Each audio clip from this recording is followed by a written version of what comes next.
Hello everyone, you are welcome to my YouTube channel JK new education material. तो dear friends, कैसे हैं आप सब? उम्मीद है कि आप सब अच्छे से होंगे। तो डियर गाइस, आज का वीडियो आपके लिए बहुत इंपॉर्टेंट रहने वाला है, क्योंकि आज के वीडियो में हम डिस्कस करने वाले हैं फ्यूचर टेंस पर। तो ये हमारी टेंसेस की लास्ट एंड फाइनल वीडियो है, थर्ड वीडियो है। इसके पहले मैं प्रेजेंट टेंस और पास्ट टेंस की 2 वीडियो बना चुका हूं। अगर आपने मेरी पहले वाली वीडियो नहीं देखी हैं तो उनका लिंक मैं डिस्क्रिप्शन बॉक्स में दे दूंगा, आप वहां पर विजिट करके मेरी पहले वाली वीडियो देख सकते हो। क्लियर? तो जैसे कि हम सब जानते हैं कि टेंस यानी कि काल, समय को 3 भागों में बांटा गया है। प्रेजेंट टेंस वर्तमान काल, चल रहा समय। पास्ट टेंस भूतकाल, बीता हुआ समय। फ्यूचर टेंस भविष्य काल यानी कि आने वाला समय। तो आज हम डिस्कस करने जा रहे हैं फ्यूचर टेंस यानी कि आने वाले समय के बारे में। तो आने वाला समय ऐसा समय होता है जिसके लिए हम सिर्फ प्रेजेंट टेंस में कुछ प्लान बना सकते हैं कि आने वाले समय में हम ये काम करेंगे। अभी उस समय पर हम कर कुछ भी नहीं सकते हैं, सिर्फ उसके बारे में सोच सकते हैं, प्लान बना सकते हैं। जैसे कल मैं ये काम करूँगा, कल मैंने वहाँ जाना है, 10 दिन बाद मैंने ये काम करना है, नेक्स्ट ईयर मैंने ये काम करना है, सिर्फ उसके बारे में प्लान बना सकते हैं। क्लियर? तो इसी प्रकार फ्यूचर टेंस की भी 4 काइंड्स होती हैं। पहले है फ्यूचर इंडेफिनिट यानी कि फ्यूचर सिंपल टेंस। फिर है फ्यूचर कंटिन्यू टेंस यानी कि फ्यूचर प्रोग्रेसिव भी इसको कहते हैं। थर्ड है फ्यूचर परफेक्ट टेंस और future perfect continue tense. Clear? अब देखते हैं फ्यूचर इंडेफिनिट यानी कि फ्यूचर सिंपल टेंस की पहचान क्या होती है। हमने पहचान देखनी है हिंदी में। हिंदी में अगर कोई हम वाक्य पढ़ते हैं तो उसके अगर अंत में क्या होता है, गा, गे, घी आदि शब्द आए तो वहाँ पर क्या है, तो वहाँ पर फ्यूचर इंडेफिनिट टेंस होता है। क्लियर? जैसे कि हम हिंदी में कोई सेंटेंस पढ़ते हैं तो उसके अंत में राम जाएगा, सीता खेलेगी, राधा नाचेगी आदि, इस सब के अंत में गा, गे, गी है ना। प्रेजेंट इनमें कुछ किया तो नहीं है ना, इनके बारे में हम कल्पना कर रहे हैं, हम सोच रहे हैं कि ये काम ये करेंगे। तो अब इसका भी हम फार्मूला देख लेते हैं। सब्जेक्ट 2 हैं, जो फर्स्ट पर्सन प्रोनाउन जो सब्जेक्ट है ना, आई और वी। आई और वी दोनों के साथ कहता है शैल लगेगा, और बाकी सभी सब्जेक्ट के साथ विल का प्रयोग होगा। जैसे हेल्पिंग वर्ब है ना, हेल्पिंग वर्ब क्या है, शैल और विल। तो इसमें आपने ध्यान रखना है कि आई और वी के साथ शैल लगेगा और बाकी सभी सब्जेक्ट के साथ विल लगेगा, और first form of the verb और का प्रयोग होगा, और लास्ट पे ऑब्जेक्ट होगा। अब हम फार्मूला समझ लेते हैं। सब्जेक्ट तो सभी होते हैं, I, we, you, they, he, she, it और एनी नेम आदि। अगर आई और वी 2 हुए, आई और वी अगर 2 हुए तो उनके साथ हमेशा शैल का प्रयोग करना है, और दूसरे सभी you, they, he, she, it और एनी नेम आदि हुए तो उनके साथ किसका प्रयोग होगा, विल का। क्लियर? और first form of the verb और ऑब्जेक्ट का प्रयोग होगा। ठीक है जी। अब हम एग्जाम्पल के थ्रू आगे समझते हैं। देखो, हम रात को सोएंगे, ये क्या, हम रात को सोएंगे। अगर ये बोलते, अब देखो हम की इंग्लिश क्या है, वी। अब हमने पढ़ा है ना पहले रूल में कि आई और वी के साथ शैल लगेगा, तो ठीक है, वी शैल स्लीप, सोने को इंग्लिश में स्लीप कहते हैं, एट नाइट, रात को। ठीक है जी। तो रात को हम सोएंगे, we shall sleep at night. Clear? वह आज शाम को घूमने जाएगा, किसी के बारे में हम कहते हैं कि वह आज शाम को घूमने जाएगा। अब थर्ड पर्सन है, आई और वी के साथ तो शैल लगाया, अब यहाँ पर विल लगेगा। He will go for a walk today in the evening. ठीक है, शाम को, आज शाम को वह घूमने जाएगा। आगे है, मैं आज ये पुस्तक पढ़ूंगा, मैं आज ये पुस्तक पढ़ूंगा। मैं की इंग्लिश क्या होती है, आई। तो आई और वी के साथ शैल लगता है, इसलिए आई शैल रीड दिस बुक टुडे, आज मैं ये किताब पढ़ूंगा। क्लियर? अब नेक्स्ट देखते हैं नेगेटिव सेंटेंसेस में कैसे है, नेगेटिव में याद रखना वो पहले थे अफर्मेटिव सकारात्मक, अब है नेगेटिव नकारात्मक। नकारात्मक सब्जेक्ट में क्या, नकारात्मक सेंटेंसेस में सब्जेक्ट प्लस विल और शैल, वो तो अकॉर्डिंग टू आई और वी होगा तो शैल लगाएंगे और दूसरे सभी सब्जेक्ट के साथ विल लगता है, प्लस नॉट।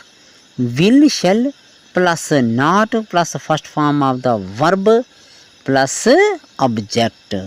क्लियर। मैं तेज़ चाय नहीं पीऊँगा, मैं तेज़ चाय नहीं पीऊँगा। I shall not take strong tea, अब देखो पीऊँ, I shall not take strong tea, मैं तेज़ चाय नहीं पीऊँगा। तो मुझे परेशान नहीं करे, वह मुझे परेशान नहीं करेगा। ही विल नॉट टेज मी, परेशान करने का मतलब होता है, इसको इंग्लिश में कहते हैं परेशान करना, टेज मी। तो he will not tease me. Clear. Next है आज हम चावल नहीं खाएंगे। कई बार होता है ना, बच्चे जिद करते हैं भाई आज हम, मम्मा बोलती है कि चावल बनाए, बोलते हैं आज हम चावल नहीं खाएंगे। तो इंग्लिश में कैसे करना है उसको, we shall not take rice today, we shall not take rice today. Clear. आ गया जी इंटेरोगेटिव। इंटेरोगेटिव में क्या करना है, हम पहले ही पढ़ चुके हैं, क्वेश्चन वर्ड्स, फिर विल शैल, विल और शैल अकॉर्डिंग टू सब्जेक्ट्स के अनुसार लगेगा, फिर subject not first form of the verb और object plus sign of interrogation. Interrogative वाक्यों में साइन ऑफ इंटेरोगेशन तो लगाना ही होता है ना। तो अब देखो जी इंटेरोगेटिव में क्या कराएं, क्या मैं कुर्सी पर नहीं बैठूंगा। अब ये इंटेरोगेटिव नेगेटिव भी है, नॉट का तब प्रयोग करना है जब नेगेटिव भी होगा।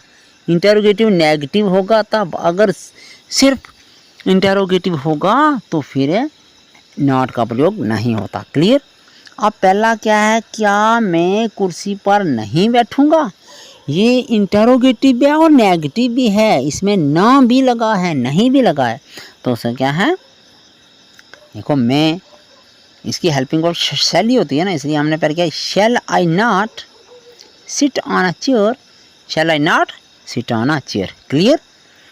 नेक्स्ट है अब तुम वहाँ जाकर क्या करोगे, ये नेगेटिव नहीं है, ये सिर्फ और सिर्फ क्या है, इंटेरोगेटिव है। अब तुम वहाँ पर जाकर क्या करोगे, तो अब को कहते हैं now. Now what will you do after going there, what will you do after going there. Clear. Next है तुम इतना सारा काम कैसे निपटाओगे, तुम इतना सारा कैमरा होता है, काम ज़्यादा हो जाता है तो बोलते हैं भाई तुम इतना सारा काम कैसे निपटाओगे। अब कैसे को इंग्लिश में क्या बोलते हैं, हाउ। तो how will you handle so much work, how will you handle so much work. Clear. अब नेक्स्ट देखते हैं, कहता है कि जब वाक्य में वही बात कितना यानी कि हाउ मच, कितने, हाउ मैनी, तो कौन सा विच शब्द आए तो सबसे पहले उनकी इंग्लिश करते हैं। तो ये तो हम पहले सेंटेंसेस में भी सीख चुके हैं। तो हाउ मच कब लगता है, हाउ मैनी कब लगता है, विच कब लगता है। तो फिर हमने ये याद, हाउ मच हो, हाउ मच, हाउ मैनी या विच के साथ क्या लगना है, नाउन, फिर विल और शैल, फिर सब्जेक्ट। तो नेगेटिव होगा तो नॉट, नहीं होगा तो वर्ब की फर्स्ट फॉर्म लगानी है। तो कहता है कि आज रात वे कौन सी फिल्म देखेंगे। पहले ही मैं बोल चुका हूँ कि नॉट यहाँ पर तब आपको बताएगा जब नेगेटिव होगा तब ही, अगर सिर्फ और सिर्फ इंटेरोगेटिव हुआ तो फिर नॉट का प्रयोग नहीं करेंगे। तो अब पहले वाला हमारा कौन सा है, आज रात को वे कौन सी फिल्म देखेंगे। तो विच, कौन सी को इंग्लिश में विच कहते हैं, तो which film they, watch tonight, आज रात को इंग्लिश में क्या बोलते हैं, टुनाइट। क्लियर। वह कितना पानी पिएगा, how much water will he drink, how much water will he drink. Clear. तो नेक्स्ट है फ्यूचर कंटिन्यू टेंस। आप फ्यूचर इंडेफिनिट के बारे में डिस्कस कर चुके हैं, अब करते हैं फ्यूचर कंटिन्यू टेंस। तो फ्यूचर कंटिन्यू टेंस की क्या पहचान है वो भी याद रखना है। इस टेंस में हिंदी वाक्य में रहा होगा, रही होगी, रहे होंगे आदि आता है। रहा, कोई काम ये कर रहा होगा, हम उसके बारे में कल्पना ही करते हैं ना, ये काम कर रहा होगा, वह काम कर रही होगी, कर रहे होगे। कोई भी एक्शन है वो फ्यूचर में होगा, लेकिन हमें परफेक्ट उसके बारे में नॉलेज नहीं है, लेकिन हम सिर्फ उसके बारे में सोच सकते हैं, कल्पना कर सकते हैं। क्लियर। तो इसमें क्या है, सब्जेक्ट, पहले सब्जेक्ट होगा, I, we, you, they, he, she, it आदि। उसके बाद सब्जेक्ट प्लस विल और शैल, वो तो अकॉर्डिंग टू सब्जेक्ट लगेगा। अगर आई और वी हुआ तो शैल लगेगा, दूसरे सभी के साथ विल लगेगा। और इसके साथ एक एक्स्ट्रा क्या चीज जुड़ी है, be plus first form of the verb plus ING और ऑब्जेक्ट। क्लियर। वह स्कूल, आप एग्जांपल के थ्रू, वह स्कूल जा रहा होगा, वह स्कूल जा रहा होगा, वह को इंग्लिश में ही बोलते हैं। He will be going to the school, he will be going to school. हम कल दिल्ली जा रहे होंगे, सोच रहे हैं भाई हम कल दिल्ली जा रहे होंगे, फिर क्या बोलेंगे, we shall be going to Delhi tomorrow, we shall be going to Delhi tomorrow. Clear. अब नेक्स्ट देखते हैं नेगेटिव सेंटेंसेस। अब यहाँ पर तो नेगेटिव आ गए हैं, तो नेगेटिव में क्या करना है, subject plus will shall plus not plus be first form of the verb और आईएनजी प्लस ऑब्जेक्ट। नेगेटिव यहाँ पर पहले थे अफर्मेटिव, अब नेगेटिव है, नकारात्मक सब्जेक्ट हैं। नकारात्मक वाक्य में हम कैसे यूज़ करेंगे, तो माता जी खाना नहीं बना रही होंगी। हम अगर सोचते हैं कि माता जी आज खाना नहीं बना रही होंगी, तो उसको इंग्लिश में कैसे बोलना है, the mother will not be cooking the food, mother will not be cooking the food. Clear. आगे है, हम कल दिल्ली नहीं जा रहे होंगे, तो we shall not be going to Delhi tomorrow, we shall not be going to Delhi tomorrow. Clear. अब है इंटेरोगेटिव सेंटेंसेस।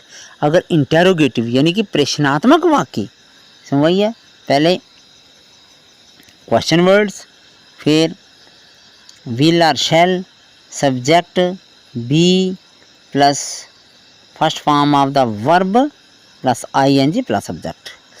क्या वहाँ बरसात हो रही होगी, हम सोचते हैं कि क्या वहाँ पर बरसात हो रही होगी, तो फिर क्या कहना है, विल, क्योंकि साइन ऑफ इंटेरोगेशन लाट पे है ना, तो जो हेल्पिंग वर्ब है उसको पहले लाना है सब्जेक्ट से। तो will it be raining there, will it be raining there, क्या वहाँ बारिश हो रही होगी, बारिश या बरसात कुछ भी बोलो, तो will it be raining there. Next है, वे दोनों लड़कियां कहाँ जा रही होंगी। अगर कोई कहता है कि वह दोनों लड़कियां कहाँ जा रही होंगी, तो कहाँ को इंग्लिश में वेयर कहते हैं, तो where will those two girls be going, where will those two girls be going. Clear. अब नेक्स्ट देखते हैं, कहता है जब वाक्य में कितना, हाउ मच, कितने, हाउ मैनी, कौन सी, विच आए, तो सबसे पहले इनकी इंग्लिश करते हैं। वो तो पता ही है, हाउ मच होता है मात्रा, कितनी मात्रा, जो चीज़ गिनी ना जा सके, अनकाउंटेबल नाउन हो, उसके साथ तो हम हाउ मच ही लगाते हैं। हाउ मैनी जो गिनी जा सके, और विच होती है कौन सी। क्लियर। तो हाउ मच, हाउ मैनी और विच तो अकॉर्डिंग टू सेंटेंस ही हम लगाएंगे। और उसके बाद क्या करना है, नाउन लगाना है, नाउन के बाद विल और शैल लगाना है, फिर सब्जेक्ट लगाना है। तो फिर अगर नेगेटिव हुआ तो नॉट, ना हुआ तो नहीं, तो be first form of the verb plus ING और ऑब्जेक्ट। क्लियर। तो कहते हैं कि एग्जाम्पल के तौर पर देखते हैं, लड़के इस समय कौन सी फिल्म देख रहे होंगे। अगर कोई लड़के, हम किसी के बारे में सोचते हैं कि वो क्या कर रहे होंगे, कहता है कि अगर लड़के इस समय कौन सी फिल्म देखते हैं, कौन सी, which film the boys be watching at this time, which film the boys be watching at this time. Clear. Next है, वह कितना पानी पी रहा होगा। अब कितना है, पानी तो अनकाउंटेबल नाउन है, इसको नहीं गिन सकते हैं, इसलिए how much water will he be drinking, how much water will he be drinking. Clear. अब नेक्स्ट देखते हैं, क्या आता है कि future perfect tense. Future perfect tense,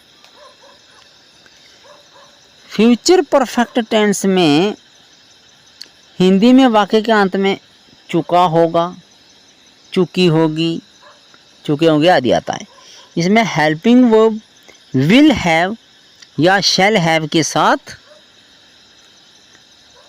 verb की थर्ड फॉर्म का प्रयोग होता है, याद रखना। इसमें विल हैव, इसमें हैज़ नहीं आएगा, हमेशा विल हैव, चाहे सब्जेक्ट सिंगुलर है, प्लूरल है, कुछ भी है, सबके साथ विल हैव या शैल हैव का प्रयोग होगा। तो शैल हैव पता है सिर्फ आई और वी के साथ होता है, और सभी सब्जेक्ट के साथ विल हैव का प्रयोग होगा। और इसमें परफेक्ट में हमेशा third form of the verb का यूज़ होता है। क्लियर। अब एफर्मेटिव यानी कि सकारात्मक वाक्य को देखते हैं। सब्जेक्ट प्लस विल और शैल प्लस है प्लस वर्ब की थर्ड फॉर्म और ऑब्जेक्ट लगाया जाता है। अब एग्जाम्पल के थ्रू समझते हैं। वह अपना गृह कार्य पूरा कर चुकी होगी। गृह कार्य होमवर्क, हम किसी के बारे में कल्पना करते हैं, सोचते हैं कि क्या वो अपना काम कर चुका होगा। ठीक है जी। अफर्मेटिव में वह अपना गृह कार्य पूरा कर चुकी होगी, तो क्या कहना है फिर, she will have completed her homework. She will have completed her homework. Next है, शाम होने से पहले सूरज डूब चुका होगा। चुकेगा या जो मर्जी बोलो, चुकेगा या चुका होगा, तो फिर क्या कहना है, the sun will have set before evening. The sun will have set before evening. Clear. अब नेक्स्ट देखते हैं नेगेटिव सेंटेंस कैसे होते हैं, नकारात्मक कैसे होते हैं। भाई सब्जेक्ट प्लस शैल और will plus not have plus verb की थर्ड फॉर्म और ऑब्जेक्ट होते हैं। कहता है मेरे सोने से पहले तुम अपना निबंध पूरा नहीं कर चुकोगे। कहता है जब मैं सोता, मेरे सोने से पहले आप अपना जो काम है, निबंध है, उसको नहीं पूरे कर चुके होगे। फिर क्या बोलना है कि you will not have completed your essay before I sleep. You will not have completed your essay before I sleep. Clear. Next है, तुम्हारे सोने से पहले वह यहाँ नहीं आ चुकेगी या आ चुकेगा, कुछ भी बोलो। तो यहाँ पर है तुम्हारे सोने से पहले वे। अब वे नहीं है, वे है। अगर वे होगा तो इसको इंग्लिश में दे कहते हैं, यानी कि प्लूरल में है। अगर वह होता तो सिंगुलर था, लेकिन वे है, वे है, ये प्लूरल में है। या प्लूरल में कोई होगा तो थर्ड पर्सन ज़्यादा है, मोर देन वन है, इसलिए दे लगेगा। They will not have come here before you sleep. तुम्हारे सोने से पहले वे यहाँ पर नहीं आ चुके होंगे। क्लियर। अब है, तुम्हारे आने से पहले मैं अपना पाठ नहीं याद कर चुका हूँगा। कहता है कि तुम्हारे आने से पहले मैं अपना पाठ नहीं याद कर चुका हूँगा। फिर क्या है, I will not have learned my lesson before you come. Clear. तो अब देखते हैं इंटेरोगेटिव में। Interrogative question words plus shall will plus subject plus have plus verb की थर्ड फॉर्म और object plus sign of interrogation. Interrogative वाक्यों में हमेशा इंटेरोगेटिव साइन आता है। क्या सूरज निकलने से पहले वह जाग चुकेगा या जाग चुकेगी, तो फिर क्या लिखना, अब जाग चुकेगी है तो फिर शी लगेगा। Will she have awoken before the sun rises. Will she have awoken, awake जागना, अवोक जागा और अवोकन जाग चुकी। ठीक है जी। कहता है कि will she have awoken before the sun rises. क्या सूरज उगने से पहले वह जाग चुकी होगी। मेरे आने से पहले तुम कहाँ जा चुके होंगे। Where will you have gone before I come. Where will you have gone before I come. Clear. अब नेक्स्ट देखते हैं। कहता है कि जब वाक्य में कितना, हाउ मच, कितने, हाउ मैनी, कौन सी, विच आए, तो सबसे पहले इनकी इंग्लिश करते हैं। How much, how many, which plus noun, will और शैल सब्जेक्ट, तो अगर नेगेटिव होगा तो फिर नॉट लगाना है, नहीं तो नहीं। तो हैव प्लस वर्ब की थर्ड फॉर्म और object plus sign of interrogation. तो रमेश कितने आम खा चुका होगा, रमेश कितने आम खा चुका होगा, तो फिर क्या करना है, हाउ मैनी, कितने है ना, how many mangoes will Ramesh have eaten, क्योंकि मैंगोज आम को हम गिन सकते हैं इसलिए हाउ मैनी आया है। Clear, how many mangoes will Ramesh have eaten. Next है हम कितना पानी पी चुके होंगे, हाउ मच वाटर, पानी के तो नहीं गिन सकते हैं, अनकाउंटेबल है, इसलिए how much water shall we have drunk. Clear. अब नेक्स्ट देखते हैं future perfect continue tense. Future perfect continue tense है, तो इसकी क्या पहचान है, कहता है कि फ्यूचर परफेक्ट कॉन्टिन्यू टेंस में हिंदी में क्या होगा, अंत में रहा होगा, रही होगी, रहे होंगे, रहा होगा आदि शब्द आते हैं। तो फ्यूचर परफेक्ट कॉन्टिन्यू में हमेशा समय दिया रहता है। समय इसमें देखो जी, परफेक्ट कॉन्टिन्यू कोई भी है उसमें समय पक्का दिया होगा। ठीक है जी। तो एफर्मेटिव सेंटेंसेस को अब हम देख लेते हैं, इसका फार्मूला क्या है। Formula subject plus will shall plus have been plus first form of the verb object plus इसमें सिंस ऑफ और क्या है टाइम। क्लियर। अब हम आगे एग्जांपल के थ्रू समझते हैं। तो डियर स्टूडेंट्स, अगर आपको वीडियो अच्छी लग रही है तो वीडियो को लाइक करना, शेयर करना, कमेंट ज़रूर करना और चैनल को सब्सक्राइब भी ज़रूर कर देना। तो कहता है कि पिताजी 10 मिनट से अखबार पढ़ रहे होंगे, पिताजी 10 मिनट से अखबार पढ़ रहे होंगे। Father will have been reading the newspaper for 10 minutes. इसके बारे में हम पहले ही डिस्कस कर चुके हैं कि क्योंकि ये पीरियड ऑफ टाइम है 10 मिनट है, पता नहीं कौन से 10 मिनट हैं। अगर एग्जैक्ट टाइम होता तो फिर क्या लगता, सिंस लगता। क्लियर। अब नेक्स्ट एग्जांपल देखते हैं। राधा 10 बजे से उसका इंतज़ार कर रही होगी, राधा 10 बजे से उसका इंतज़ार कर रही होगी। अब देखो एग्जैक्ट टाइम है 10 बजे, पॉइंट ऑफ टाइम है, फिर क्या लिखना है, Radha will have been waiting for him since 10 o'clock। Radha उसका 10 बजे से इंतज़ार कर रही होगी। क्लियर। तो वे 1 साल से निबंध लिख रहे होंगे, तो they will have been writing essay for 1 year, they will have been writing essay for 1 year।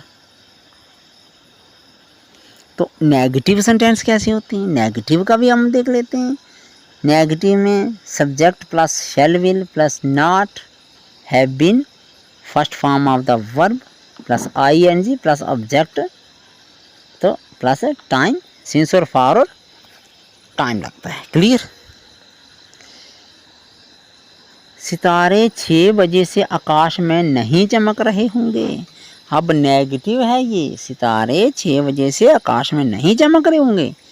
तो सितारे the stars will not have been shining in the sky since 6 o'clock। Point of time है इसलिए क्या लगाया, since. Next है हम कई दिनों से संगीत नहीं सुन रहे होंगे। अब कई दिन आ गए, कोई पता नहीं कौन से कई दिन हैं, एग्जैक्ट तो नहीं है ना, तो इसलिए करेंगे we shall not have been listening to music for many days. We shall not have been listening to music for many days, कई दिनों से। क्लियर। तो अब है इंटेरोगेटिव सेंटेंसेस। तो इसमें क्या है, शैल क्वेश्चन वर्ड्स हैं, फिर शैल और विल लगाना है। Subject have been first form of the verb object since for plus time. Clear. तो क्या माली 1 घंटे से पौधों को पानी दे रहा होगा। अब यहाँ पर क्वेश्चन मार्क आ गया, क्या जो माली है, गार्डनर है, वो 1 घंटे से पौधों को पानी दे रहा होगा। अब यहाँ पर भी क्या है भाई, हमें फिक्स टाइम तो नहीं ना दिया गया, 1 घंटे दिया हुआ है। ठीक है जी। तो फिर क्या रहा है, will, will the gardener have been watering to the plants for 1 hour, clear. Next है, राहुल कई महीनों से कंप्यूटर पर अभ्यास कैसे कर रहा होगा। राहुल किसी आदमी का नाम है, वो कई महीनों से, अब यहाँ पर कई आया, एग्जैक्ट तो नहीं ना आया, कई महीनों से कंप्यूटर पर अभ्यास कैसे कर रहा होगा। तो फिर क्या लिखना, how will Rahul have been practicing on this computer for many months, clear. तो अब हम नेक्स्ट देखते हैं, कहता है कि क्या जब हाउ मच, हाउ मैनी या विच कौन सा आए तो सबसे पहले हम इनकी इंग्लिश पढ़ते हैं। ये तो हम बार बार पढ़ रहे हैं। तो फिर हम अब सेंटेंस को देखते हैं। कहता है कि रवि सुबह से कितना पानी पी रहा होगा। तो how much water Ravi have been drinking since morning, सुबह से एग्जैक्ट टाइम है, पॉइंट ऑफ टाइम है, इसलिए हमने क्या लगाया, सिंस मॉर्निंग, क्लियर।